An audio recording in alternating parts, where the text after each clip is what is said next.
2019년 12월에 중국에서 코로나가 발생했습니다. 코로나가 발생한 지 근 3년 6개월 계속됐는데 이 코로나 상황은 우리의 삶에 많은 변화를 일으켰습니다. 여러 가지 변화 중에 특별히 교회적으로는 현장 예배가 중단되는 초유의 사태가 있었습니다. 그래서 비대면으로 인터넷으로 예배를 드리기도 했습니다. 왜 하나님께서 코로나를 허락하셨을까요? 저는 우리 성도들이 이 모든 것을 통하여 잃어버린 자를 찾으시는 목자의 심정을 우리에게 보여주고 있음을 알았으면 좋겠습니다. 예배가 중단된다는 것은 하나님의 징계입니다. 요엘서에 보면 메뚜기 떼 재앙이 나옵니다. 하나님께 전무후무한 메뚜기 떼 재앙을 통하여 소재와 전제가 여호와의 성전에서 끊어졌고 여호와께 수종드는 제사장은 슬퍼하도록 하셨습니다. 땅이 황무하고 토지가 마르니 곡식이 떨어지고 새 포도주가 말랐고 기름이 다했습니다. 그때 요엘 선지자를 통하여 주신 하나님의 말씀이 무엇입니까? 여호와의 말씀이 너희는 이제라도 금식하고 울며 애통하고 마음을 다하여 내게로 돌아오라고 하셨나니 너희는 옷을 찢지 말고 마음을 찢고 너희 하나님께로 돌아올지어다. 그는 은혜로우시며 자비로우시며 노하기를 더디하시며 이내가 크사 뜻을 돌이켜 재앙을 내리지 아니하시나니 주께서 혹시 마음과 뜻을 돌이키시고 그 뒤에 복을 내리사 너희 하나님 여호와께서 소재와 전제를 드리게 하지 아니하실는지 누가 알겠느냐. 당시 이스라엘 백성들은 세상의 쾌락을 사랑하고 자기에게 주어진 사명에 대하여 망각하고 오직 자기의 안위만을 생각했습니다. 돈을 사랑하고 음란한 문화에 취해 있었습니다. 그저 하나님께서 메뚜기 떼의 재앙을 통하여 그들을 굶주리게 하셨고 나아가서 예배를 그냥 드리지 못하게 막아버리겠다고 하십니다. 예배 드리지 못하게 하는 것, 이것은 하나님의 징계 중에 징계입니다. 북이스라엘 아방 시절에 왕후 이세벨을 맞아들이면서 아합은 국가적으로 바알 숭배를 도입합니다. 바알은 또 바알을 숭배하면서 바알의 여신 아세라 숭배까지 함께 이렇게 도입합니다. 가나안 사람들에게 있어서 바알은 비를 주관하는 폭풍우의 신으로 알려져 있고 아세라는 다산과 풍요의 신으로 그렇게 알려져 있습니다. 하나님께서 이스라엘 백성에게 거하게 주신 이 가나안 땅은 그들이 나왔던 애굽 땅과는 다릅니다. 애굽 땅은 비가 오지 않아도 나일강을 통하여 물대기를 할 수 있습니다. 반면에 가나안 땅은 하늘에서 내리는 비를 흡수하는 땅입니다. 그러니 가나안 땅에 사는 사람은 그저 하늘에서 비가 오기를 바라볼 수밖에 없는 곳입니다. 이스라엘 백성이 하나님을 사랑하고 하나님의 말씀에 순종하면 가나안 땅은 하나님께서 이른 비와 늦은 비를 적당하게 내리게 하시사 그야말로 젖과 꿀이 흐르는 땅이 됩니다. 반면에 그들이 하나님께 불순종하게 되면 하늘의 문을 닫아서 그야말로 비를 내리지 않으므로 죽음의 땅이 되어버립니다. 이스라엘 백성이 바알 숭배를 도입했다는 것은 더 이상 하늘 쳐다볼 필요도 없이 자기 힘으로 살겠다는 것을 의미합니다. 이스라엘 백성은 바알신을 도입하면서 폭풍을 주관하는 이 바알신을 이제 숨기면은 이제는 비 걱정은 하지 않아, 농사 짓는데 비 걱정은 하지 않아도 되겠다, 그런 생각을 했습니다. 하나님께서 이러한 그들의 생각이 잘못된 것을 깨우쳐 주시려고 선지자 엘리야를 보내셨습니다. 하나님께서 선지자 엘리야를 아합 왕에게 보내면서 내 말이 있기까지 비가 내리지 아니하리라고 말하게 하셨습니다.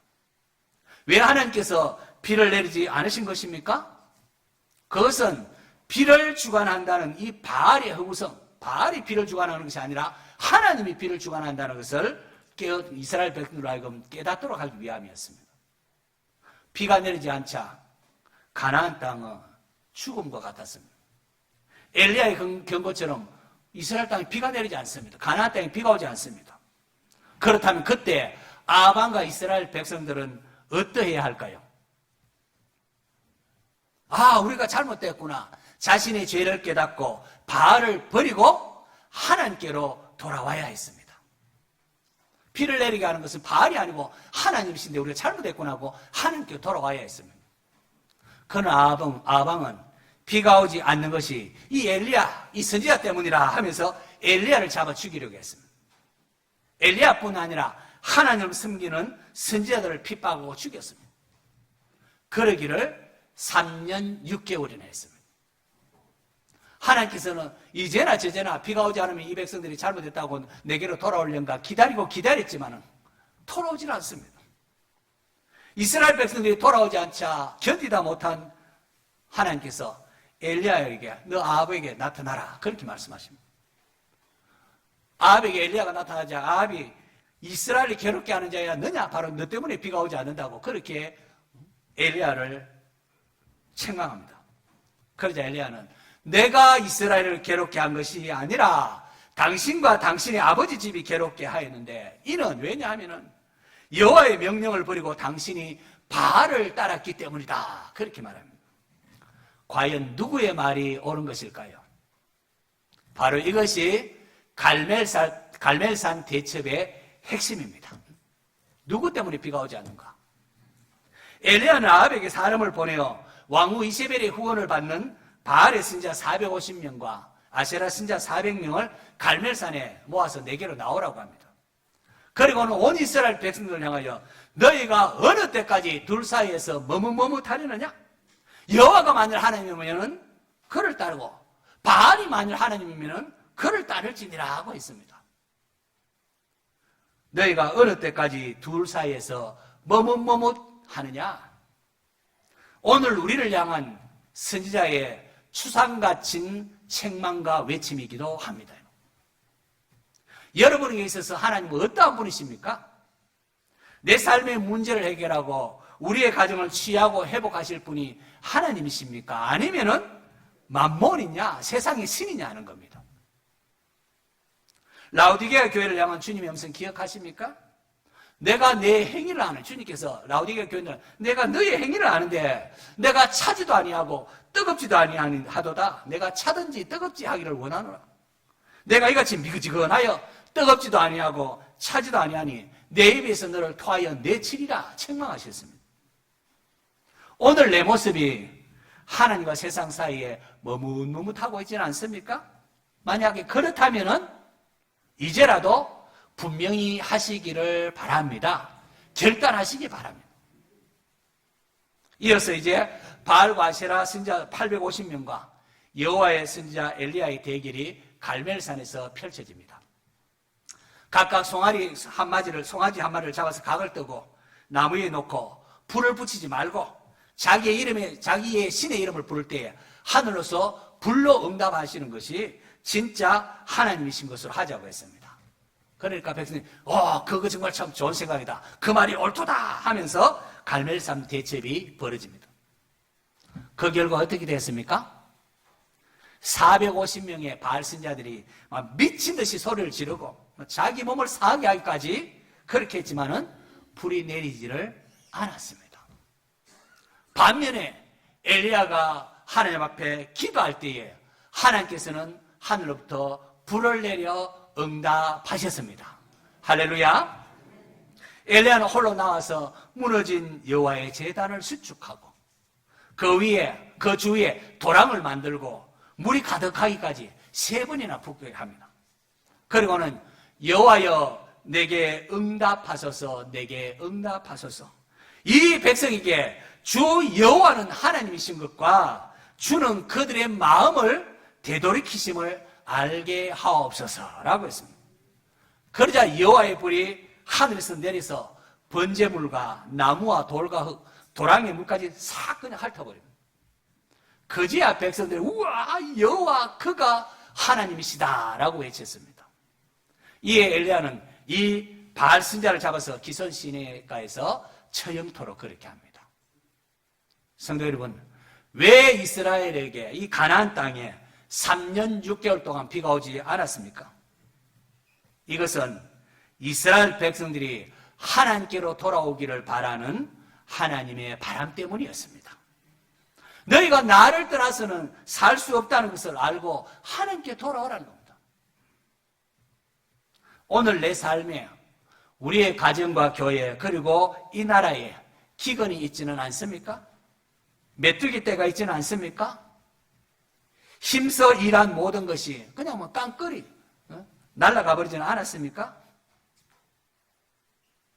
여러분의 귓가에 하나님께로 돌아오는 이 목자의 음성이 들리기를 축원합니다. 이 하나님의 음성이 들려야 합니다. 코로나를 통해서 하나님께 돌아오는 하나님의 음성이 나에게 들려야 합니다. 하나님께 돌아오는 최고의 음성이 십자가 사건입니다. 엘리야의 제단에 불로 응답하신 하나님, 그 제단에 각을 떠서 놓은 송아지가 무엇을 뜻하겠습니까? 구약의 이스라엘 백성들이 제단에서 드리는 하나님께는 모든 제물은 우리의 죄를 대속하기 위하여 십자가에 달리신 예수님을 의미하는 것이었습니다. 엘리야의 기도에 불로 응답하신 하나님은 잃어버린 자를 찾기 위하여 송아지가 아니라 진짜의 자기 아들 독생자 예수님을 이 땅에 보내셨습니다. 자기의 독생자까지 내어놓으신 하나님의 그 사랑을 아시는지요? 저는 성경 읽다가 하나님 왜 다윗을 이렇게 사랑하셨는가, 왜 다윗이 내 마음이 합하는 자다 그렇게 하셨는가 새롭게 봤습니다. 다윗이 어떤 사람입니까? 당시 이스라엘의 최고 지도자인 사무엘 선지자가 자기 집에 왔을 때에 이시의 다른 아들 모두 그의 집으로 달려갔습니다. 하지만 막내였던 다윗만은 들에서 양을 치고 있어요. 자기에게 맡긴 양을 지키고 있었습니다. 블레셋 거인 골리앗이 이스라엘을 위협하며 조롱할 때 다윗이 자기가 싸우러 나가겠다면서 사울왕에게 이런 말을 합니다.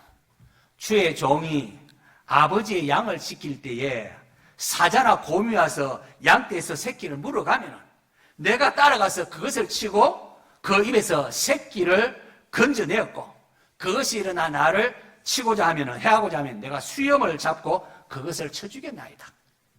여호와께서 나를 사자의 발톱과 곰의 발톱에서 건져내셨은즉 나를 이 블레셋 사람의 손에서도 건져내시리이다. 다윗에게서 우리는 선한 목자의 모습을 볼 수 있습니다.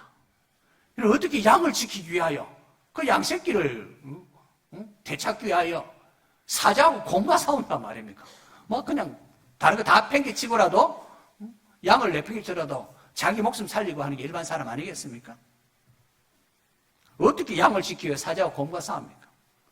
자기 목숨을 걸고 양새끼를 건져내는 다윗을 보십시오. 이러한 다윗의 모습 속에 선한 목자이신 예수님의 모습이 조명되지 않습니까? 왜 하나님 다윗을 그렇게 사랑하셨을까요? 우리 예수님, 우리 주님은 길 잃은 양 같은 우리를 찾기 위하여 영광스러운 하늘 보좌를 버리시고 이 땅에 내려오신 하나님의 아들이십니다. 성자 하나님이십니다. 그분은 자기의 목숨을 버려 우리의 죄를 대신 담당하시고 우리를 하나님께로 돌아오게 하시는 우리의 선한 목자이십니다. 우리를 찾고 찾으시는 주님의 그 사랑을 아시는지요?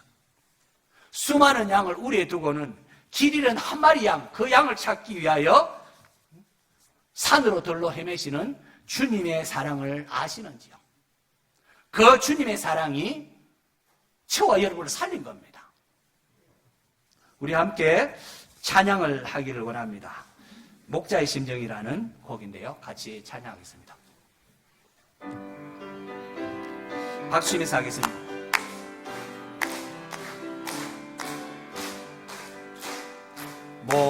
목마른 사슴이 시냇물 찾고 나의 주님이 이제 이를 찾으셨도다.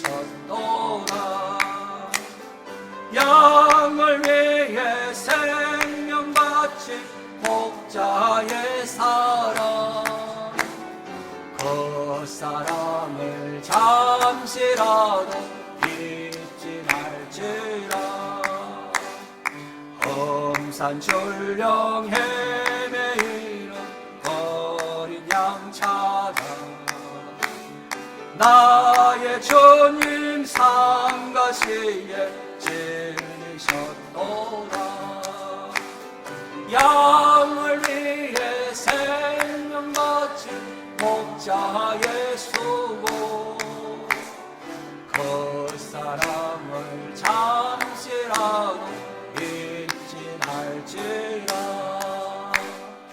양 99마리 그보다도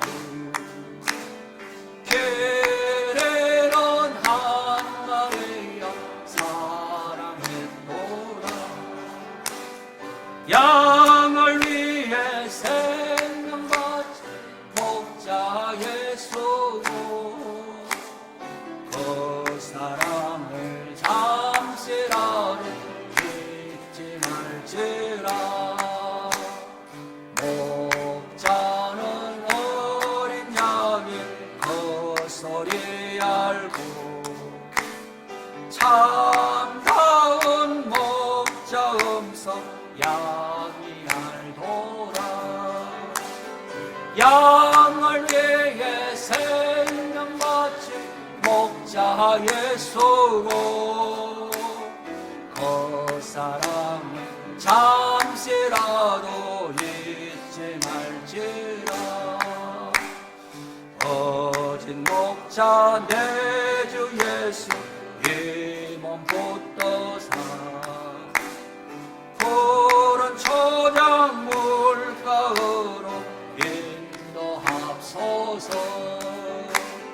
양을 위해 생명 바친 목자 예수고, 그 사랑을 잠시라도 잊지 말지라.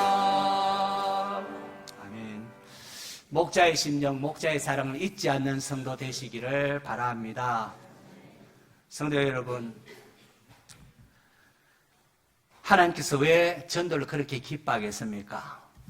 잃어버린 양을 찾는 목자의 심정 때문에 그렇습니다. 오늘 내 삶의 이런저런 아픔, 오랫동안 계속된 코로나 상황, 우리를 찾으시는 하나님의 사랑일 수가 있습니다. 여러분, 나를 떠나서는 내가 살 수 없다는 것을 가르쳐 주려고 말입니다. 하나님은 우리가 행복하기로 원해요. 하나님은 자기의 자녀이 행복하기로 원하십니다. 우리 인간들은 죄로 인하여 포도주가 떨어진 가나 혼인잔치집과 같습니다. 기쁨이 사라져버리고 잔치의 흥이 깨어져 버렸습니다. 주님은 이러한 곳에 물로 포도주를 만들으셨습니다. 무슨 말입니까? 다시 웃음꽃이 피어나게 하고 행복을 찾아주셨다는 겁니다. 이스라엘 백성들이 범죄할 때에 하나님께서는 바벨론을 들어서 이스라엘 백성을 징계하셨습니다. 이로 인하여 예루살렘 성이 파괴되고 성전이 불탔습니다. 사람들이 죽고 뿔뿔이 흩어졌고 포로로 끌려갔습니다. 절망과 비탄이 가득했습니다. 그때 하나님께서 예레미야를 통하여 뭐라고 말씀하셨는지 아십니까? 주께서 인생으로 고생하게 하시며 근심하게 하심이 본심이 아니시도다. 우리 인생 고생시키기 하나님 마음이 아니라고. 여호와의 말씀이니라. 너희를 향한 나의 생각을 내가 안 하니 평안이요 재앙이 아니니라. 너에게 미래와 희망을 주는 것인다고 했습니다. 우리가 세상 헛된 것에 빠졌고 그렇게 살면 영원한 지옥, 영원한 멸망이 떨어질 수밖에 없기 때문에 하나님의 징계를 통하여 우리를 고생하며 근심하게 하심을 통하여 하나님께로 되돌아오도록 그렇게 하려고 하다는 겁니다. 메뚜기 떼의 재앙 이후에 성령을 부어주실 거라 약속하고 있습니다. 저는 이 코로나 이후에 하나님께서 우리에게 부어주실 은혜가 기대가 됩니다. 여러분, 우리 삶의 어려움 이후에 부어주실 하나님의 은혜를 여러분 기대하십시오. 만약에 코로나로도 안 되면 하나님은 세계 전쟁을 통해서라도 지진을 통해서라도 자연재해를 통해서라도 기업고리를 돌이키고자 하는 그런 하나님의 손길이 있습니다. 우리가 돌이키면은 하나님께서 은혜를 베푸십니다. 메뚜기 떼 재앙이에요. 생각도 못한 성령 하나님의 영이 임한다고 그렇게 약속하지 않습니까, 여러분? 하나님 선지자 요나가 말하는 것처럼 주께서는 은혜로우시며 자비로우시며 노하기를 더디하시며 인애가 크시사 뜻을 돌이켜 재앙을 내리지 아니하시는 하나님이십니다. 죄인이 회개하고 돌이키기만 하면은 달려가서 얼싸안고 맞아주시는 분이십니다. 여러분의 가정에 왜 삶의 문제들이 있습니까? 하나님께서 왜 이 땅에 코로나 인하여 온 인류를 이렇게 힘들게 하셨습니까? 이 역시도 하나님께로 돌아오기 원하는 목자와 같은 하나님의 마음이 담겨 있지 않는지 여러분 살펴볼 줄 알아야 합니다. 하나님께 돌아감에 있어서 그 출발점, 가장 중요한 것이 예배의 회복입니다. 엘리야가 무너진 여호와의 제단을 수축하듯이 우리의 예배가 회복되어야 합니다. 하지 못해 드린 예배, 건성으로 이렇게 드린 예배, 이게 아니라 마음과 정성을 다하여 여호와로 인하여 기뻐하는 예배를 드리셔야 합니다.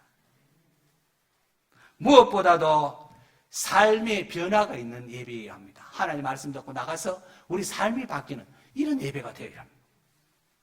우리가 예배됐다고 하나님 다 받으시는가 생각하면 그건 오산입니다. 그렇지 않습니다. 하나님께서는 가인과 그의 제물은 받지 않으시고 아벨과 그의 제물은 받으셨습니다. 예배자와 예물은 같이 가게 되어 있습니다. 삶의 예배가 없이 그냥 종교적으로 하나님 드립네 하는 것으로서는 참된 예배자가 될 수 없고 그런 예배는 하나님 받지 않으십니다. 하나님이 달리 이 코로나를 통하여 이 현장 예배 자체를 왜 막아버렸겠습니까? 거기에는 야 이놈아 삶이 달라지고 회개하고 오고 형제 화목하고 하고 이러고 우리의 삶이 달라지기를 원하시는 하나님의 마음이 하나님의 바람이 담겨져 있습니다. 코로나로 인하여 막 교회가 침체에 빠졌고 이제 코로나가 지나갔으니 예전으로 돌아가자 하는데 그러면 안 됩니다. 그냥 예전으로 돌아가면 이제는 다시 예전으로 그 상태로 돌아가면 안 됩니다. 코로나 이전과 이후가 달라요. 코로나 이전에 타성에 젖은 삶이 없는 예배가 아니라 이제는 삶이 바뀌고 하나님 받으시는 예배자로 돌아와야 합니다. 하나님께서 우리의 삶에 문제를 주셨으면 그 문제를 풀고 난 이후에는 이전과는 달리 성숙해지고 변화된 인격적인 변화의 모습이 있어야 합니다. 그렇지 않으면 다람쥐 책바퀴 돌듯이 우리 신앙은 늘 그 자리입니다. 어린을 당했다고 하나님 살려주세요 그렇게 기도하고 그 문제가 해결되면 언제 그러냐는 듯이 다시 예전의 삶으로 돌아가 버립니다. 그렇게 하면은 하나님께서 어려움을 주신 시험을 주신 목적의 의미가 상실하고 맙니다. 여러분 코로나를 지낼 동안 얼마나 많은 사람이 죽었습니까? 이렇듯 엄청난 인명의 손실을 통하여 우리가 배우는 게 있어야 되고 우리가 변화되어야 되지. 우리가 다시 예전의 그 상태로 그렇게 돌아가면 안 됩니다. 주님께서 이 엄청난 손실을 통하여 우리에게 깨워주신 것을 우리가 소홀히 하면 안 됩니다. 하나님께서 현장 예배를 드리지 못하게 하신 것은 예배를 예배되게 하라는 겁니다. 예수님께서 열매로 알리라 라고 하셨습니다. 우리의 삶의 모습이 그리스도인다운가 하는 겁니다. 하나님의 백성이 돈을 숭상하고 신앙을 뒷전으로 하고 있지는 않습니까? 하나님 달리 가인과 그의 재물을 받지 않은 것이 아닙니다. 하나님께서 왜 내 재물은 받지 않는 거야? 불의하는 가인을 향하여 내가 선을 행하면은 어찌 낯을 들지 않겠느냐 그렇게 하셨어요. 네 삶을 보라는 겁니다. 하나님을 사랑하고 이웃 사랑하는 삶의 변화가 있기를 바랍니다. 가정에서 주님 주신 말씀 있지 않습니까? 부모를 공경하고 부부가 서로 사랑하고 자녀를 주의 말씀으로 양육하고 또 직장에서 정직하고 성실하고 예수 믿는 사람이 세상 사람들보다 그렇게 못했어야 되겠습니까? 우리가 있는 각자 그곳에서 그리스도인다운 삶을 회복하십시오. 그래서 하나님 받으시는 예배가 되도록 해야 됩니다. 하나님께서 우리 예배를 받으시면은 하나님께 우리 예배를 받으시면은 모든 것이 자기의 자리를 찾습니다. 막 엉클어졌고 막 삶의 문제 어떻게 할지 모르겠지만 하나님 우리 예배를 받으시면 모든 게 자리를 잘 찾습니다. 그래서 예배 한번 제대로 드리면은 삶이 달라지고 하나님 우리에게 역사하시는 것을 볼 수 있습니다. 코로나로 인하여 사이비 이단 신천지의 정체가 초기에 확 드러나지 않았습니까? 코로나 초기에 대구에서 발생한 이단 신천지의 집단적인 확산. 그래서 이만희가 잘못했다고 비기도 하고. 저는 이거 보면서 기성교회가 이단 신천지를 제대로 대처하지 못하니까 하나님 직접 나서서라도 잘못했다고 그렇게 신천지를 잘못했다고 밝힌 것이라 저는 그렇게 보였습니다. 이단이 기성을 부리고 사회 전반에 병리 현상이 있는 것은 하나님 백성이 누리가 물질을 최고라고 주장하는 이 시대 가치관에 동화되고 휩쓸렸고 세상 출세라는 헛된 우상을 부러운 듯이 바라보았기 때문입니다. 엘리야에 의하여 거짓 선자가 척결되었듯이 우리 주위에 이단 사이비 종교에 대한 이런 경각심을 가지고 그들을 멀리 하시기 바랍니다. 직접 하면 안 됩니다. 거짓 선자들이 척결될 때에 하나님께서 엘리야를 통하여 큰 비의 소식을 아합에게 전하게 하십니다. 코로나를 지나면서 우리는 비대면 예배라는 인터넷 예배를 이렇게 도입해야만 했습니다. 모이지 못하니까 인터넷 예배를 해요. 그런 가운데에 가나안 교인 아시죠? 안 나가. 거꾸로 하면 가나안 안 나가. 교회는 안 나가면서 이제 집에서 인터넷으로 그냥 예배를 드리는 것으로 나는 그리스도인이네 하는 사람이 많아졌다는 겁니다. 이런 분들께 꼭 말씀드리고 싶습니다. 현장에 나와서 예배 드리는 것이 기본입니다. 할 수만 있으면 예배당에 함께 모여서 성도들이 함께 하나님을 예배해야 합니다. 몸에 열이 나거나 내 병이 다른 사람 전염되거나 하면 이렇게 함께 현장 예배에 참석할 수 없지 않습니까?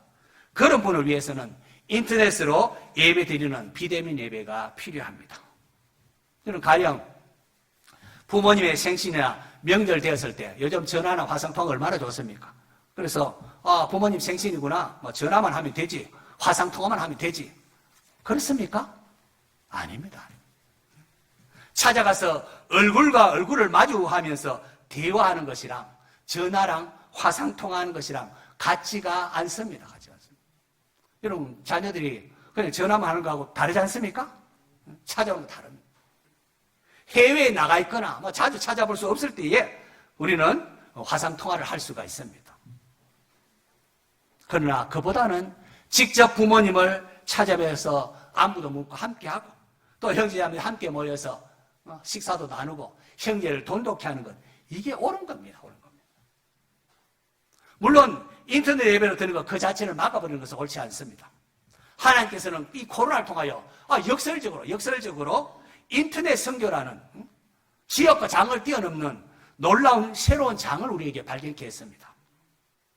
중국에 선교사들이 막 추방을 하자.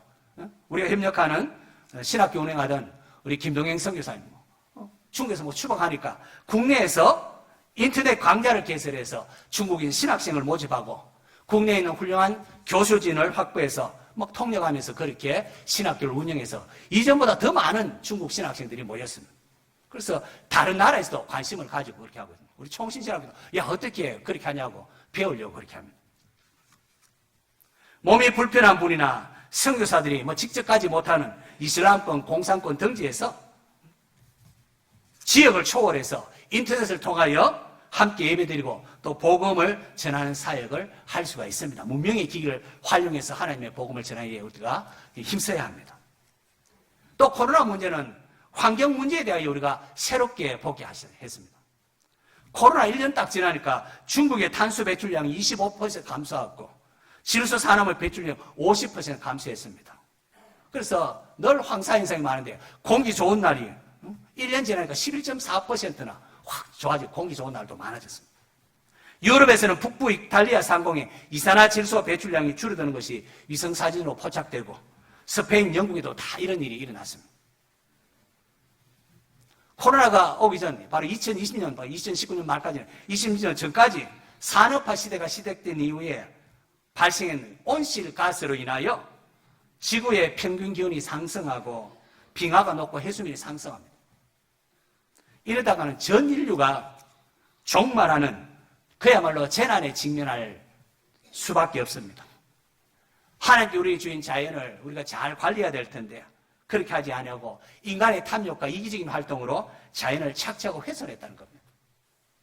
인류가 이거 절제하지 않으면 스스로 절제하지 않으면 살아갈 수 없습니다. 그래서 국가들 간에 또 특별히 선진국을 중심으로 해서 저탄소 운동도 하고 환경보호 운동을 벌이고 있는 겁니다. 우리 교단에서 지난 총회에 처음으로 이 부분을 반성합니다. 우리가 하나님의 자연을 제대로 관리하지 못했다 반성하면서 올해부터 6월 첫째 주일을 환경주일로 정했습니다. 그래서 우리가 청지기로서 하나님 주신 자연을 바로 관리해야 되겠구나. 그런 것을 우리가 생각하도록 그렇게 총회에서 그렇게 정했습니다. 성도 여러분, 이제 우리 자신을 살펴볼 시간입니다. 혹이나 오늘 우리 개인이나 가정에 하늘로서 비가 그치고 가뭄이 기성을 부리고 있지 않습니까?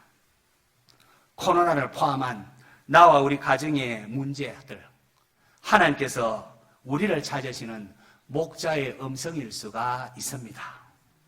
세상에 흩하는 곳에 마음 빼앗기지 마시고 하나님께로 돌아오십시오. 예수님 안에서 모든 것이 있습니다. 여호와 그만이 하나님이십니다. 양을 위해 생명 바친 목자의 사랑, 목자의 수고를 기억하고 참된 예배자가 되시기를 바랍니다. 예수님 안에 모든 게 있습니다. 하나님을 사랑하고 가정과 교회와 직장에서 서로 사랑하라는 주의 계명을 실천하십시오. 하나님이 가장 기뻐하시는 이런 양을 찾는 전도에 여러분 힘쓰시기를 바랍니다. 사회를 좀먹는 이단에 대한 경각심을 가지고 멀리 하십시오. 또 자연을 아끼는 청지기인 역할도 감당할 수 있기를 바랍니다. 이런 양을 찾으시는 목자의 심정이 오늘 예배드리는 여러분에게 전해지기를 간절히 축원합니다.